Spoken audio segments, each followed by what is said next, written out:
the game this weekend. And you're going to have different helmets, going to have different jerseys. Troy, remember this? I told him. And I said, you're going to change the uniforms.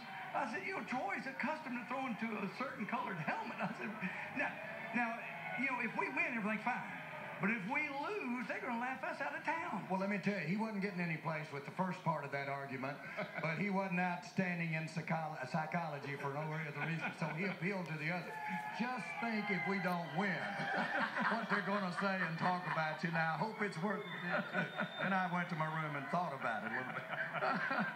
Hey, now, we talked about this the other day, and in fact, I talked to Emmett and the whole crew.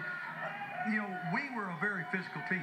We had the pads on. I never practiced in sweats. And people are debating, say, would that type of practice and that type of football work today with today's players? For me, I think that's how you have to play the game. I mean, when you look around, Coach, and I will say this, now I'm in this business and I go to places and visit and sit down and talk with people. The times I go to the organizations and it says 315, the guys that are there 310.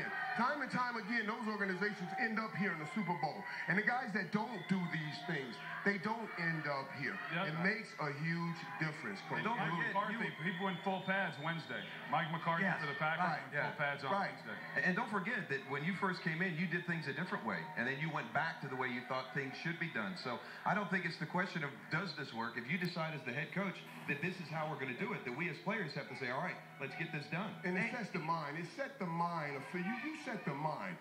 We hit on Wednesday and Thursday because I didn't want my big linemen, and I would be on them, to run in a game and get a fingernail and say, oh, my fingernail hurts. So you get your big butt back out there and make sure nobody touches this boy so he can get me that ball.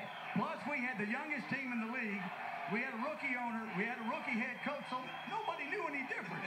You know what? You take a look right now, guys, and these two are lovey-dovey like we've never seen them before. But, Troy, you talked a little bit about this week.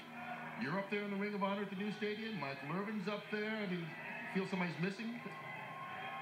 Yeah. Go ahead and say it. No, you said it already this week. Say it. Well, hey, Jerry's got a hard job. I've got his spot. It's right over behind the concession stand. That's as good as any. It'll be a good spot for him. He'll be there one day. I know this. I speak for Michael and myself and Emmett and all the others we played for.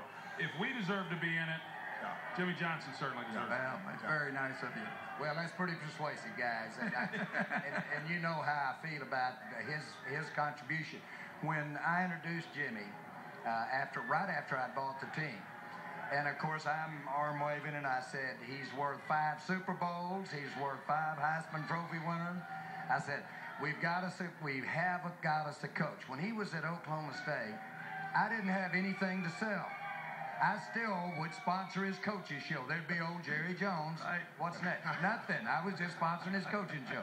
We go back a long way, guys. And you almost got your 5 Super Bowls. You got 3 with the talent that you guys assembled together. We appreciate you taking the time to join us. Right. Troy, we'll hear from you during the broadcast with Joe Buck.